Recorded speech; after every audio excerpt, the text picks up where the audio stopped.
This time on Scott's Garage, we're going to give my old table saw a little bit of love and some much needed accessories.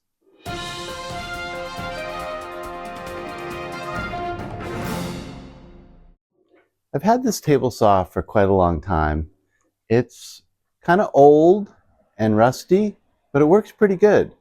But I thought, well, it might be time to upgrade and get something better, get something a little bit nicer and newer, maybe more precision as my woodworking skills improved. And then I went and I was looking at the SawStop. You cannot believe how expensive those are. I was just like sticker shock. Even the contractors, the kind of cheap version like this of the SawStop one is over $2,000. So I thought, holy cow. And I got to thinking, and I'm like, the saw is not that bad. I started to kind of justify the whole thing. And I thought, it holds 90 degrees pretty well.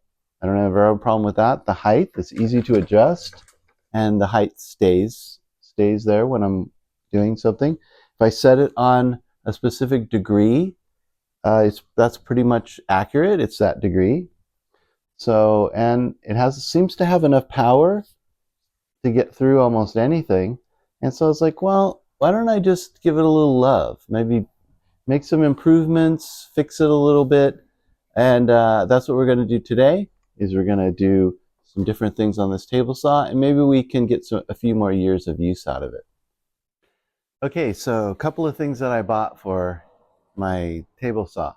If you can believe it or not, I really didn't have a way of checking angles. I have like a 45 template and a 90, and I can do that if I want to check it. But I really didn't have any way of checking like a 5-degree or an 85-degree angle or anything like that. I just had to set the saw or my miter saw at that gauge, at that angle, and hope for the best. And for the most part, it held the angles pretty well. But what I did is I went ahead and I bought this angle finder, and it wasn't very expensive on Amazon, and it can just help me to kind of see if I'm at 90 or 45 or 85 or whatever that happens to be. So I think that's a really cool upgrade. This is the T-square that came with it. I wanted to buy one of those really complicated table saw miter gauge attachment with the long fence and all the angles and everything. Well, on this particular model of Ryobi, it has this weird this weird set for the miter gauge, and it fits in there, but nothing else. I even wanted to order a nicer one than the cheap plastic one that came with this, so I ordered one that was supposed to fit a Ryobi saw, and it didn't. Most of them are like 3/8 high by 3/4 inch, and this one is smaller than that. I couldn't find anything that like an upgraded miter gauge that would fit this saw. So I'm going to try to make my own. I'm going to take this and we're going to add a fence to it, and we're going to try to make that a little bit better. Then the other thing is, if you zoom in on this, this start-stop switch kind of broke a bunch of years ago. And so what I've done is I put this just simple little switch in there. Well, it's really fiddly, and it's hard to turn on and off, and that's kind of dangerous. You should have a way of really turning it off easily just by slapping it. And then I was looking online, and they had the exact new switch, and it was like $6 or $7. I'll put a picture of it here up in the corner so you can see how much it costs.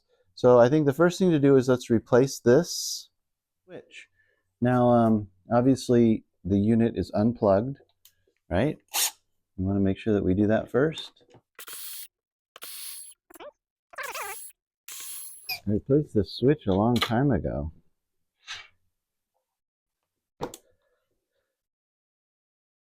Well, it looks pretty simple. And I think we can keep this. We can keep this switch for something else. It sure ran a lot of power through it, that's for sure. Okay, so I decided I would put this one here and this one here. And let's plug it in and see if it starts. Off, and here we go.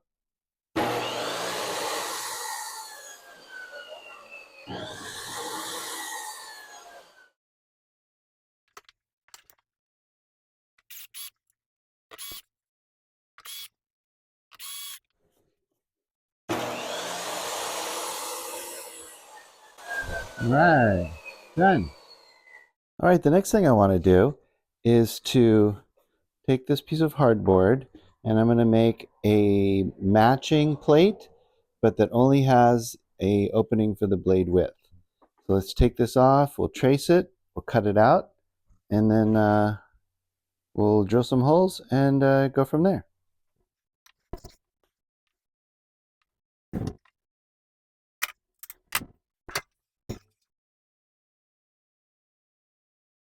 Now I'm not going to mark the opening here, we'll just let the saw cut that, but I do need to drill some holes for the mounting holes. So we'll do drill some holes and do some countersinks.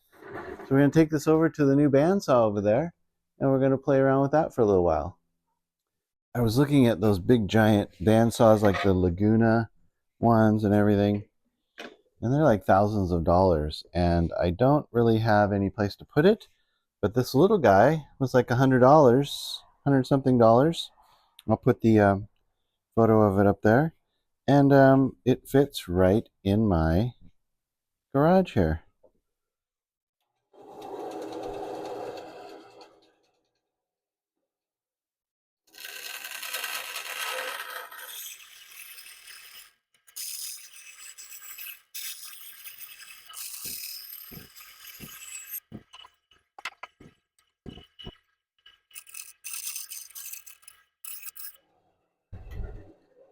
That works great. A little sanding and drill a couple holes, and I think we'll be good to go.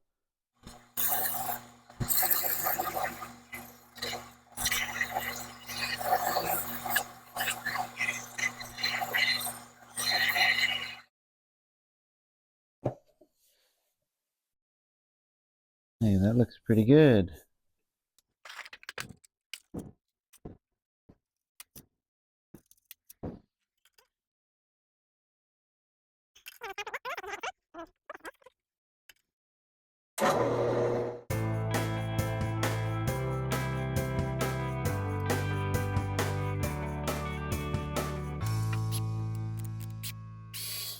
Okay, looks good there.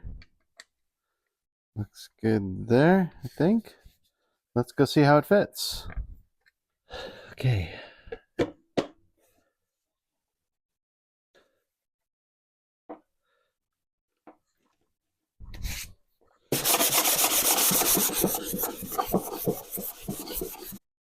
Yeah, it's gonna work great.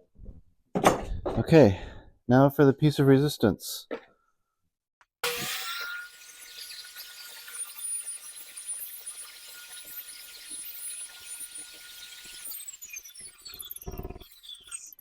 So now I have a slot in there that I can line up where my blade is, and it's going to reduce pullout by quite a bit.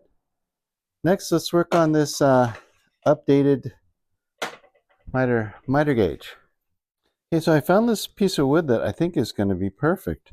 I might true up the edges with my miter saw, and then I think we're going to put it right on there, and that'll allow me to have a lot bigger fence and also clamp things to it.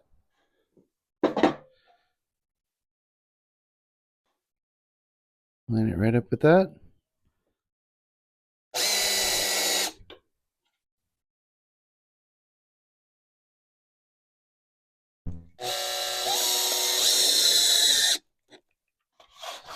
All right, that's cool. Then we'll just cut a groove with the saw so that I can hold things. And then let's make like a little clampy stoppy thing.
So there is my finished. Rather than buying something hundreds of dollars, I just made my own. And I think it's going to be pretty accurate.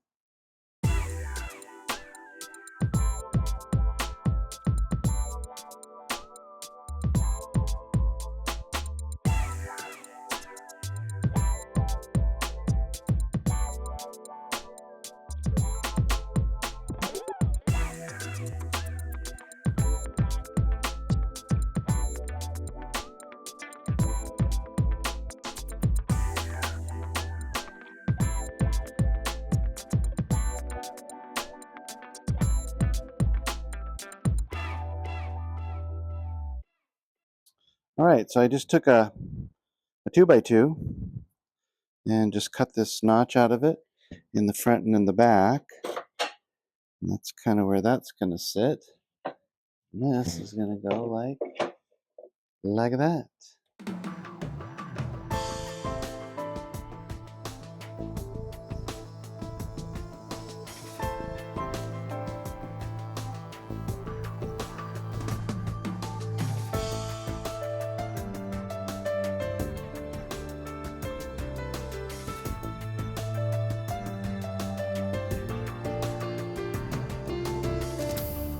Well, all right, I think that means I'm just about done here. Got the miter sled here with the nice high fence, adjustable stop, another plate for the saw, extenders that fit in here and they're easy to take off and put on. So that makes for a 55-inch table that's almost 2 feet wide for all of my setup. I can put that in the middle of the garage like I do here.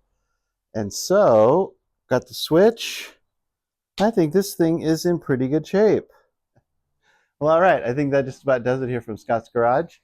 I think we made a lot of good improvements on the table saw.